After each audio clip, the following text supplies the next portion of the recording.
Oh, it's TipTop Tuesday. It's August 4th, and today's topic is meditation. Um, you'd have to be pretty um, uh, unaware to notice how tense people are getting, at least in the United States, with the COVID-19. And you, isn't that interesting? We're having some kind of a noise down below. I don't know if you can hear it or not, but I'll keep moving. So, um, I was talking to some people. I went on a retreat this weekend that was really good. And I was talking to someone else this morning about a meditation. And we were talking, she's a meditator, and she was talking about this heartful meditation, which I did, which was lovely, absolutely lovely. It is becoming apparent to me that I don't really have not really always talked about myself that much. I do and I don't. So uh, here's my story about meditation. So settle down. Okay, here we go. So when I was in Tacoma for a short period of time after I graduated from, or before I graduated from college, and I was going to the community college, I had some friends there, Steve and Julie and I were real close. We took a lot of different similar classes, similar interests. And her boyfriend at the time, who later became her husband, was involved with transcendental meditation, and she became involved in transcendental meditation. And then she was telling me about the merits of it. So like many people in the early 70s, I jumped on board and started doing TM. And when I was doing TM, what they did was they gave you a word to, or sound, a syllable, a couple syllables, it would just depend, to focus on and meditate on. And I used and they're called mantras, and I used my TM mantra for years. And then I stopped doing that. I just felt like I wanted to just be without anything. And so I would do that. My morning practice, I didn't really have an afternoon practice. I still don't. Occasionally, I will try to do my afternoon meditation if I feel like I really need an extra little quiet boost. But most times in life, I don't have that kind of time. Excuse me, time out. I'm going to go do my meditation. It's 2:30. That doesn't really happen. So, uh, but I have really, for the most part, kept up with my morning meditation. I usually do it as soon as I wake up, and sometimes I do it for 10 minutes, 5 minutes. Sometimes I do it for much longer. I will say that having been a single mom, I guess I still am a single mom, but having been a single mom, it was a great way for me to ground and to stay centered and focused. And it was really an important aspect of my daily life. I've been meditating now for like 48 years, which is a long time.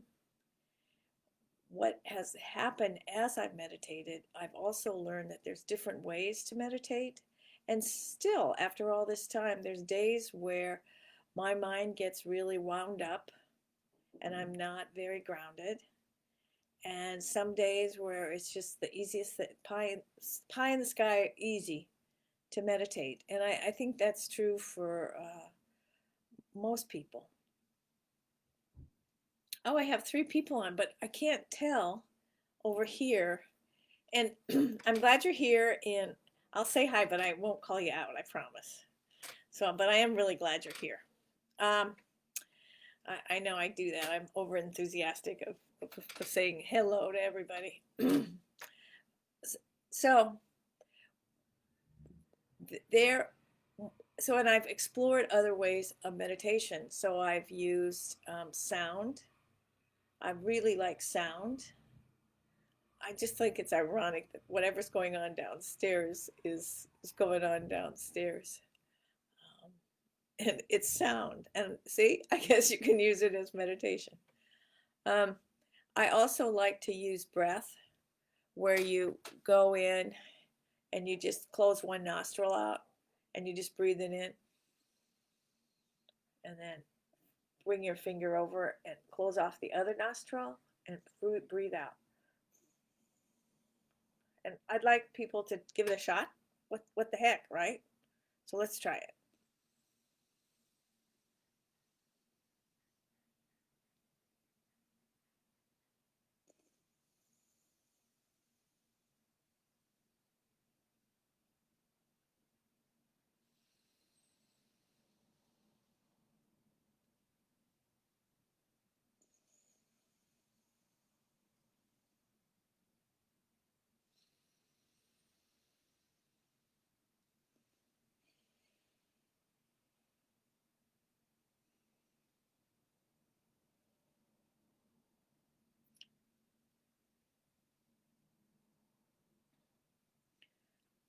I particularly like that meditation for quieting the mind.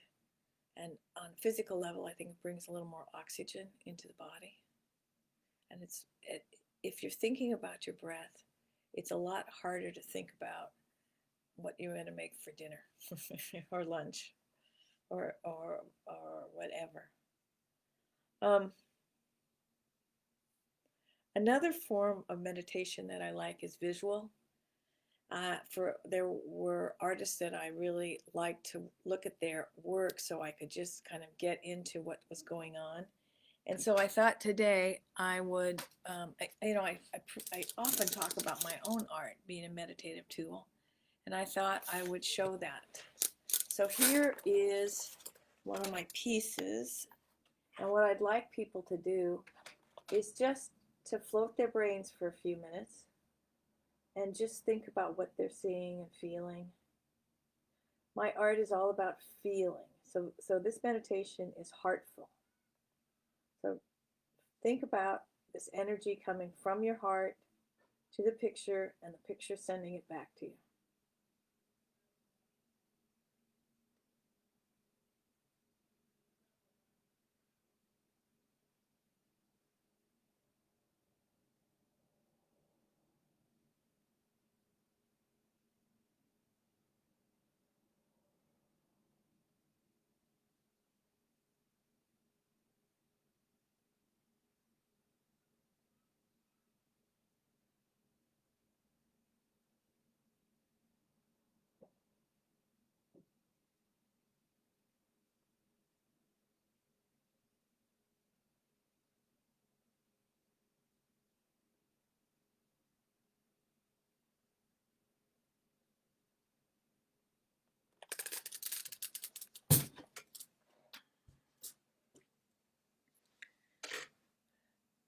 Meditation doesn't have to be a real long drawn out thing.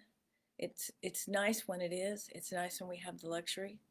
But we can do a 3 minute or 2 minute or even a 30-second meditation, and it has a lot of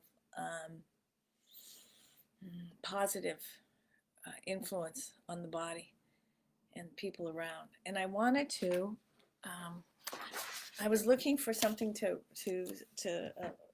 this is Yohanda. Now you know me in words. Can't say it now. You know, I have that thing in my brain where my mouth and brain don't talk. Even if I know how to say it, what it means, I can't always say the words. Anyway, so I love this. I opened the book up right before I started, and this is what I got. God sent you here for a purpose, the master said. Are you acting in harmony with that purpose? You came on earth to accomplish a divine mission. And realize how tremendously important that is. Do not allow the narrow ego to obstruct your attainment of an infinite goal. And I think we all know we have a divine purpose. We all have a divine soul. And it's so nice to think about that connection, and that meditation is such a great way to stay focused and to stay connected. So I think that's pretty much all I want to say. Oh, and here's another little quick saying. The Lord, I do have trouble with the Lord and all this, but how about God? God doesn't mind your faults, He minds your indifference. And isn't that true for all of us? We all have faults, but the thing that really drives us nuts is when people are indifferent to us, to what we believe in, and all of that. So my wish today is that people go out and live their divine purpose, whatever form that takes. And as you know, I am starting a group. I have started a group, actually, a small group, and it's on Facebook, and it's the Sacred Energy Art Studio with me. I started it because I want to have a group where I can actually work with people in a quiet way and talk to them about some of the energetic practices that people are interested in learning. It doesn't feel right to do that on such a big scale. And some of the things that I'll be offering is some prints of my work, some little meditations, sort of like what we're doing here today, but longer ones. Actually listening, helping people listen to their own hearts and what they want to do. So my goal is to help people actualize their true self through energetics and through art. So I will put the link down here for what my group is if you'd like to go into it. Okay? Okay, take care. And hope you guys have a dazzle of a day.